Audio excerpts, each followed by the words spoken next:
Hey, what's up, Foxy fans? So today I'll be showing you how to replace the spark plugs on a V-twin motor. Now this is going to be a very simple and straightforward replacement. They are right here on the motor. Very easy, very easy to replace.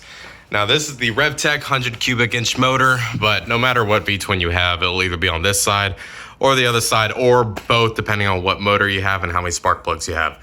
Now the only things we'll be needing today are these new spark plugs to replace it. You're going to need a ratchet, small extension, and a spark plug socket remover. Now this is the 5/8. You're gonna need some anti-seize because whenever you put that spark plug back on, you don't want it to seize inside that motor after time, because with that heat, that metal on metal will seize together if you don't have this lubricant in between. All right, so step one, you wanna remove the wires from the spark plugs, which I've already done. And then step two, all you wanna do is put the ratchet on, lefty-loosey, righty-tighty. Now go ahead and do that for both.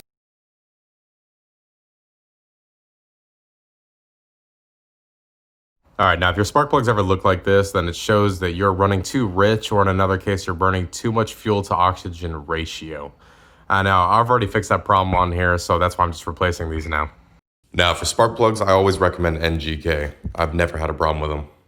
So one more tool you do want to have, this is $2 at AutoZone, $1 some other places, but it's a spark plug gap tool. Now what you use this for is, it's to measure and space out the space in between these 2 points where the spark actually arcs and ignites.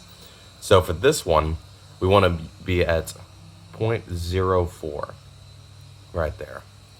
Now obviously I'm using an old spark plug, I already have my new ones in. I'm using this just as reference to show you. So what you want to do, and that's where we want to go right there, is we want to slide it all the way around, wiggle it a little bit up and down, just to where it gets to the 0.04, and it wants to be able to barely squeeze in and out freely. That's where you want to have it, because as you go along on this tool, it does get thicker and thicker and thicker.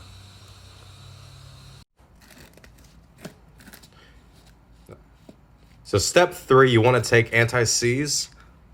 You want to take these and put it on the threads. Now you want to be careful and make sure you don't actually put it on where the spark occurs, because that could definitely cause some issues. I'm gonna take that. Now I'm doing this one-handed, but you want to take it and rub it all the way around the threads. The more coverage, the better. There we go. Like I said, make sure you don't get it anywhere on those points. Step 3, go ahead and insert the spark plug. Make sure you start threading it right so you don't cross thread. Get it straight on. And then once you get it in enough, you can go ahead and grab that ratchet and tighten them on. Now when you're tightening, make sure you don't tighten it too much or you'll snap that in there and then you'll have to drill it out from the jug. Now I've done this enough to where I can feel exactly how much to do this to. But if you aren't sure, you can always go look at the specs on how much it needs to be torqued down to. All right, step 4, just go ahead and put your wires back on. You can turn the key, fuel on. I've got compression relief valves in here, so I have to make sure I push them in before I start them.